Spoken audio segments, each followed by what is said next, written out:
Friends, मैं हूं Diksha. Welcome to OGN academy. तो आज हम जो है ज्योग्राफी कंप्लीट करेंगे। ज्योग्राफी का लास्ट चैप्टर है चैप्टर नंबर 14, जिसका नाम है हरियाणा में शिक्षा और स्वास्थ्य व्यवस्था। जिसका नाम है हरियाणा में शिक्षा और स्वास्थ्य व्यवस्था, शिक्षा और स्वास्थ्य व्यवस्था। ठीक है, तो देखते हैं जल्दी से बिना टाइम वेस्ट किए जो चैप्टर लास्ट है ज्योग्राफी का। ठीक है, अब देखिए सबसे पहले देखिए जो चैप्टर रहेगा ऐसे करने को तो बहुत बड़ा है, लेकिन हम क्या करेंगे वो पॉइंट्स करेंगे जो हमारे पेपर पॉइंट ऑफ व्यू से इंपॉर्टेंट है। जैसे हमारे स्टेट के सभी पेपर जो है पीआरटी, टीजीटी, पीजीटी और सीईटी के ग्रुप डी और ग्रुप सी मेंस का जो है पेपर क्लियर हो जाए, एक भी क्वेश्चन जो है ना रहे। ठीक है, तो हम पेपर पॉइंट ऑफ व्यू से जो है करेंगे ये चैप्टर। ठीक है, तो देखिए मेन पॉइंट्स क्या है हमारे इस चैप्टर के। सबसे पहले तो राज्य के स्कूली शिक्षा को, अब देखिए स्कूली शिक्षा को उन्नत करने के लिए, बढ़ावा देने के लिए, ठीक है, तो राज्य में 3 नवंबर 1969 को, ठीक है, क्या खोला गया, Haryana board of school education, HBSC की जो है स्थापना की गई। Haryana board of school education जो है स्थापित किया गया। कहाँ किया गया? चंडीगढ़ में स्थापित किया गया था। सबसे पहले HBSC की स्थापना जो है वो चंडीगढ़ में की गई थी। उसके बाद जो है जनवरी 1981 में इसे भिवानी ट्रांसफ़र, मतलब जो HBSC था Haryana board of school education जो है उसे चंडीगढ़ से भिवानी में जो है ट्रांसफ़र कर दिया गया, स्थानांतरित कर दिया गया। स्थानांतरित कहाँ कर दिया गया? चंडीगढ़ से भिवानी में जो है स्थानांतरित कर दिया गया HBSC को। Haryana board of school education जो है चंडीगढ़ से भिवानी में ट्रांसफ़र कर दिया गया। कब किया गया? जनवरी 1981 में जो है ट्रांसफ़र किया गया। ठीक है, जनवरी 1981 में जो है ट्रांसफ़र कर दिया गया। उसके बाद देखिए राज्य सरकार ने 3 जून 2011 को शिक्षा का अधिकार अधिनियम के तहत, किस अधिनियम के तहत? शिक्षा का अधिकार अधिनियम के तहत हरियाणा के प्रत्येक बच्चे के लिए निःशुल्क एवं अनिवार्य शिक्षा का जो है अधिकार नियम अधिसूचित किया था। ठीक है, क्या अधिनियम जो है सूचित किया था? हरियाणा के प्रत्येक बच्चे के लिए निःशुल्क एवं अनिवार्य जो है शिक्षा प्रदान की जाएगी। किन बच्चों को? जो कि गरीब वर्ग के हैं। ठीक है, उसके बाद है शैक्षिक रूप से पिछड़े जो खंड हैं, ठीक है, शैक्षिक जहाँ जो है शिक्षा जो है अभी ज़्यादा पहुँच नहीं पाई है लोगों तक, तो शैक्षिक रूप से पिछड़े 36 खंडों में जो है सरकार ने क्या किया है? आरोही मॉडल स्कूलों का जो है संचालन किया है। 36 खंडों में जो है आरोही मॉडल स्कूलों का जो है संचालन किया है सरकार ने। और कस्तूरबा गांधी बालिका योजना के तहत, किस योजना के तहत? कस्तूरबा गांधी बालिका योजना के तहत लड़कियों के लिए जो है आवासीय स्कूल स्थापित किए जाएंगे। लड़कियों के लिए जो है आवासीय स्कूल स्थापित किए जाएंगे। हॉस्टल्स की फैसिलिटी उन्हें दी जाएगी। रेजिडेंशियल स्कूल जो है उन्हें प्रोवाइड किए जाएंगे। ठीक है, और उन्हें मुफ्त में जो है पाठ्य पुस्तकें बांटी जाएंगी, यूनिफॉर्म दी जाएंगी। ठीक है, उन्हें साइकिल देने का भी जो है प्रावधान रखा गया था इन योजनाओं में। साइकिल, ठीक है, मुफ्त शिक्षा हो गई, और उसके बाद बच्चों को लैपटॉप भी दिए गए थे। ठीक है, तो साइकिल हो गई, पाठ्य पुस्तकें हो गई, उनकी फ़ीस जो है वो फ्री की गई, ट्यूशन का जो है वो खर्चा दिया सरकार ने। तो ये सब जो चीज़ें हैं, ठीक है, और मेन जो है लड़कियों के लिए कस्तूरबा गांधी बालिका योजना के तहत लड़कियों के लिए आवासीय स्कूल जो है खोले जाएंगे। और आरोही मॉडल स्कूल जो शैक्षणिक रूप से जो पिछड़े जगह हैं वहाँ जो है आवासीय स्कूल जो है स्थापित किए जाएंगे। जो गरीब वर्ग के लोग हैं, जिनके बच्चे गरीब हैं, ठीक है, जो गरीब हैं, गरीब वर्ग के लोगों के बच्चों के लिए जो है फ्री जो है एजुकेशन सिस्टम रहेगा। फ्री जो है एजुकेशन सिस्टम रहेगा। ठीक है, तो राज्य में जो है स्कूल शिक्षा को बढ़ावा देने हेतु सरकार ने बच्चों को मुफ्त साइकिल, पुस्तक और पोशाक आदि जो है उपलब्ध करवाए हैं। साइकिल, पुस्तक और पोशाक आदि जो है उपलब्ध करवाए हैं। साइकिल, पुस्तक और पोशाक आदि जो है उपलब्ध करवाए हैं। ठीक है, फटाफट से एक बार नोट कर लीजिए। उसके बाद देखिए 4 नंबर पॉइंट है उच्च शिक्षा हेतु राज्य सरकार ने क्या किया? सोनीपत में एक राष्ट्रीय विधि विश्वविद्यालय जो है खोलने जा रही है राज्य सरकार। सोनीपत में एक राष्ट्रीय विधि विश्वविद्यालय जो है वो खोलने जा रही है, और कई अन्य जो है राजकीय महाविद्यालय भी जो है खोले जाएंगे। ठीक है, उसके बाद बात करेंगे एजुसेट प्रोजेक्ट की। ठीक है, उसके बाद करेंगे एजुसेट प्रोजेक्ट की। ठीक है, अब देखिए एजुसेट प्रोजेक्ट, इस परियोजना का मुख्य उद्देश्य क्या है? इस परियोजना का मुख्य उद्देश्य है सैटेलाइट द्वारा शिक्षा जो है प्रदान की जाए बच्चों को। सैटेलाइट द्वारा जो है शिक्षा प्रदान की जाए बच्चों को। सैटेलाइट द्वारा शिक्षा जो है बच्चों को प्रदान की जाए। एजुसेट सिस्टम जो है एजुसेट प्रोजेक्ट के अकॉर्डिंग जो है बच्चों को जो है सैटेलाइट के द्वारा शिक्षा प्रदान की जाए। ठीक है, तो ये प्रोजेक्ट जो है सरकार ने शुरू किया है। अब हरियाणा सरकार द्वारा सोनीपत जिले के कुंडली गांव में राजीव गांधी एजुकेशन सिटी की स्थापना हेतु निर्णय लिया गया कि सोनीपत के कुंडली गांव में जो है राजीव गांधी एजुकेशन सिटी की स्थापना की जाएगी। इम्पॉर्टेंट है, कहाँ की जाएगी? राजीव गांधी एजुकेशन सिटी की स्थापना कहाँ की जाएगी? सोनीपत के कुंडली नामक गांव में, सोनीपत के कुंडली नामक गांव में। उसके बाद सॉफ्ट स्किल योजना के अंतर्गत जो है 66 कॉलेजेस में, 66 यानी कि 66 कॉलेजों में जो है एजुसेट सिस्टम जहाँ कार्यरत है। ठीक है, 66 कॉलेजों में जहाँ एजुसेट सिस्टम वर्क कर रहा है, जहाँ एजुसेट के द्वारा, जहाँ सैटेलाइट के द्वारा बच्चों को, सैटेलाइट के माध्यम से जो है बच्चों को शिक्षा प्रदान की जा रही है। तो ऐसे 66 कॉलेजों में जो है पूर्णतः मुफ्त प्रशिक्षण जो है बच्चों को प्रदान किया जा रहा है। बच्चों को जो है पूर्णतः मुफ्त प्रशिक्षण जो है बच्चों को दिया जा रहा है। उनकी कोई फीस नहीं ली जा रही बच्चों से। ठीक है, तो उच्च शिक्षा है तो सोनीपत में जो है एक राष्ट्रीय विधि विश्वविद्यालय खोला जाएगा। ठीक है, और अन्य राजकीय विश्वविद्यालय भी खोले जाएंगे। एजुसेट प्रोजेक्ट के अकॉर्डिंग क्या है कि सैटेलाइट के माध्यम से जो है बच्चों को शिक्षा प्रदान की जाएगी। उसके बाद हरियाणा सरकार क्या कर रही है? सोनीपत जिले के कुंडली गांव में राजीव गांधी एजुकेशन सिटी जो है खोलने जा रही है, उसकी स्थापना करने जा रही है, निर्णय लिया गया है। उसके बाद सॉफ्ट स्किल योजना के अंतर्गत 66 कॉलेजेस में जो है जहाँ एजुसेट सिस्टम जो है कार्यरत है, वहाँ पूर्णतया मुफ्त प्रशिक्षण जो है वो प्रदान किया जा रहा है। पूर्णतया मुफ्त प्रशिक्षण जो है वो प्रदान किया जा रहा है। फटाफट से आप स्क्रीनशॉट ले सकते हैं। उसके बाद देखेंगे राज्य के 25 सरकारी कॉलेजों में उच्च शिक्षा हेतु जो है महिला छात्राओं के लिए इंग्लिश लैब्स, क्वेश्चन आ जाता है, इंग्लिश लैब्स की जो है स्थापना की गई।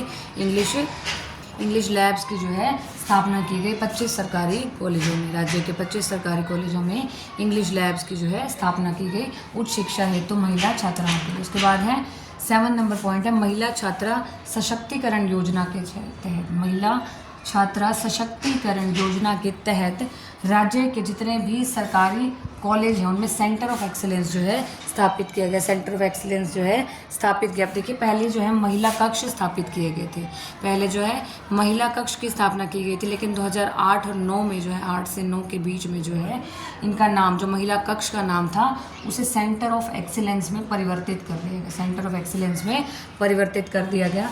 महिला छात्रा सशक्तिकरण योजना के तहत राज्य के जितने भी सरकारी कॉलेज हैं उसमें महिला कक्ष की स्थापना की गई थी। बाद में उन्हें परिवर्तित किया गया था सेंटर ऑफ एक्सीलेंस में। 2008-9 में जो है इन्हें सेंटर ऑफ एक्सीलेंस में परिवर्तित कर दिया गया। उसके बाद सोनीपत के किलाई गांव में, देखो क्वेश्चन आ जाते हैं, आए हुए क्वेश्चन हैं, बहुत इंपॉर्टेंट पॉइंट्स जो मैं चैप्टर के आपको करवा रही हूँ, बहुत ज़्यादा डीप नहीं हम कर रहे, वो क्वेश्चन कर रहे हैं जो एग्जाम पॉइंट ऑफ व्यू से इंपॉर्टेंट है। उसके बाद देखिए सोनीपत के किलाई गांव में जो है भारतीय सूचना प्रौद्योगिकी संस्थान की स्थापना की गई। ठीक है, किलाई नामक गांव में भारतीय सूचना प्रौद्योगिकी संस्थान की स्थापना की गई। उसके बाद बात करेंगे SCERT की, SCERT state council of education research and training, state council of education research and training की जो स्थापना गुड़गांव में की गई 1979। तो कब की गई? गुड़गांव में स्थापना की गई। कब की गई? 1979 में।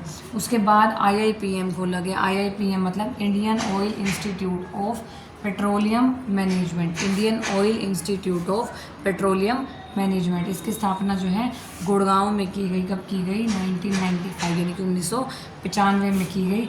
उसके बाद आता है post graduate medical education and research, post graduate medical education and research, post graduate medical education and research की जो है स्थापना अग्रोहा हिसार में की गई। अग्रोहा हिसार में की गई। फटाफट से स्क्रीनशॉट ले लीजिए।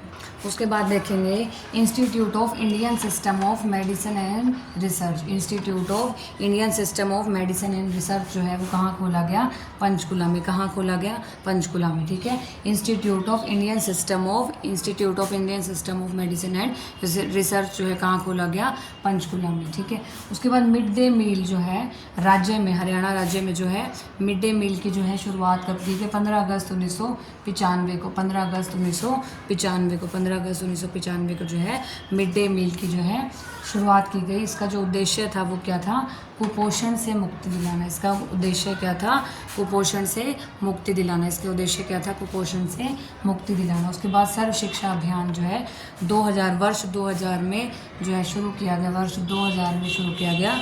कौन सा अभियान? सर्व शिक्षा अभियान। सर्व शिक्षा अभियान जिसका उद्देश्य था 2010 तक, 2000 में शुरू किया गया, लागू किया गया।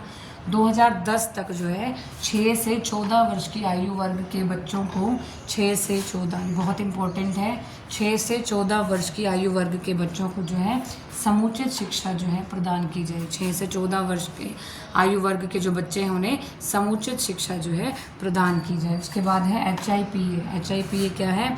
Haryana institute of public administration. Haryana institute of public administration, ठीक है। इसकी स्थापना जो है गुड़गांव में की गई। कब की गई? 1983 में जो है इसकी स्थापना की गई। उसके बाद आता है भगत सिंह फूल सिंह विश्वविद्यालय। भगत सिंह फूल सिंह विश्वविद्यालय, इसकी स्थापना की गई खानपुर कला, ये इंपॉर्टेंट है, खानपुर कला सोनीपत में। खानपुर कला सोनीपत में जो है भगत सिंह फूल सिंह विश्वविद्यालय जो है स्थापित किया गया। HIPA यानी कि Haryana institute of public administration जो है 1983 में जो है ओपन किया गया। गुड़गांव में जो है इसकी स्थापना की गई। सर्व शिक्षा अभियान, ठीक है, 2000 में लागू किया गया था ये अभियान। ये उद्देश्य था कि 2010 तक जो है 6 से 14 वर्ष की आयु वर्ग के जितने भी बच्चे हैं उनको उपयोगी तथा समुचित शिक्षा प्रदान की जाए, ठीक है। मिड डे मील इम्पॉर्टेंट है। मिड डे मील की जो है हरियाणा राज्य में शुरुआत की गई 15 अगस्त 1995। Institute of Indian system of medicine and research. Institute of Indian system of medicine and research की स्थापना जो है पंचकुला में की गई। फटाफट से स्क्रीनशॉट ले सकते हैं। उसके बाद देखेंगे राज्य के प्रमुख विश्वविद्यालय। राज्य के प्रमुख जो है विश्वविद्यालय, सबसे पहले है कुरुक्षेत्र विश्वविद्यालय। इसकी स्थापना जो है कब की गई? 11 जनवरी 1957 को। 11 जनवरी 1957 को जो है इसकी नींव रखी। 11 जनवरी 1957 को जो स्थापना की गई और उसकी नींव जो है रखी थी डॉक्टर राजेंद्र प्रसाद ने। और 400 एकड़ भूमि में जो है कुरुक्षेत्र विश्वविद्यालय बनाया गया। 400 एकड़ भूमि में जो है कुरुक्षेत्र विश्वविद्यालय बनाया गया। 11 जनवरी 1957 को नींव रखी राजेंद्र प्रसाद ने, ठीक है। और स्थापना की गई थी 11 जनवरी 1957। उसके बाद है चौधरी चरण सिंह कृषि विश्वविद्यालय। उसके बाद आता है चौधरी चरण सिंह कृषि विश्वविद्यालय। इसकी स्थापना की गई 2 फरवरी 1970 को हिसार में। 2 फरवरी 1970 को जो है हिसार में स्थापना की गई चौधरी चरण सिंह कृषि विश्वविद्यालय जो है स्थापना की गई 2 फरवरी 1970 में हिसार में जो है स्थापित किया गया। उसके बाद आता है महर्षि दयानंद विश्वविद्यालय 1976 में स्थापित किया गया। रोहतक में 1976 में स्थापित किया गया। उसके बाद है दीनबंधु छोटूराम विज्ञान व प्रौद्योगिकी विश्वविद्यालय। इसकी स्थापना 1987 में मुरथल में की गई। मुरथल में है दीनबंधु छोटूराम विज्ञान व प्रौद्योगिकी विश्वविद्यालय, इंपॉर्टेंट है। दीनबंधु छोटूराम विज्ञान व प्रौद्योगिकी विश्वविद्यालय कहाँ है? मुरथल में। और स्थापना की गई 1987 में की गई। उसके बाद है चौधरी देवीलाल विश्वविद्यालय, जो कि देवीलाल जी के नाम पर रखा गया। चौधरी देवीलाल विश्वविद्यालय जो है इसकी स्थापना की गई 5 अप्रैल 2003 में। 5 अप्रैल 2003 में जो है सिरसा में जो है स्थापना की गई। सिरसा में स्थापना की गई चौधरी देवीलाल विश्वविद्यालय। फिर है केंद्रीय विश्वविद्यालय जो है इसकी स्थापना की गई महेंद्रगढ़ में। केंद्रीय विश्वविद्यालय की स्थापना की गई महेंद्रगढ़ में। केंद्रीय विश्वविद्यालय की जो है स्थापना की गई महेंद्रगढ़ में। और एक इम्पॉर्टेंट पॉइंट है कि जितने भी राज्य विश्वविद्यालय होते हैं, ठीक है, राज्य के जितने भी विश्वविद्यालय हैं उनका जो चांसलर होता है वो राज्यपाल होता है, ठीक है। जो चांसलर होता है कौन होता है? राज्यपाल। जितने भी राज्य के विश्वविद्यालय हैं उनका जो चांसलर होता है वो कौन होता है? राज्यपाल। कौन होता है? राज्यपाल। जो जल्दी से इंपॉर्टेंट पॉइंट्स का स्क्रीनशॉट ले लीजिए। इसके बाद देखिए गिरते हुए लिंगानुपात को रोकने के लिए, गिरते हुए लिंगानुपात को रोकने के लिए सरकार ने जो है क्या क्या कदम उठाए। सरकार ने देखिए क्या कदम उठाए। सर्वाधिक वृद्धि वाले गाँव को जो है, सर्वाधिक वृद्धि वाले गाँव को जो है 1 लाख रुपए दिए जाएंगे। और महिला के नाम पर संपत्ति खरीदने पर जो है स्टैंप ड्यूटी में, महिला के नाम पर संपत्ति खरीदने पर जो है स्टैंप ड्यूटी में 2% की छूट दी जाएगी, 2% की छूट दी जाएगी। उसके बाद शिक्षकों की भर्ती में महिलाओं को जो है 33% जो है आरक्षण दिया जाएगा। और लाडली योजना, उसके बाद देखिए उसके बाद है लाडली योजना। अब लाडली योजना के तहत जो है 2005 में शुरू की कि दूसरी बेटी होने पर 5 वर्ष तक जो है 5,000 रुपये प्रति वर्ष दिए जाएंगे। 5 वर्ष तक 5,000 रुपये प्रति वर्ष जो है दिए जाएंगे। उसके बाद वंदे मातरम जो योजना है वो गर्भवती महिलाओं के लिए शुरू की गई।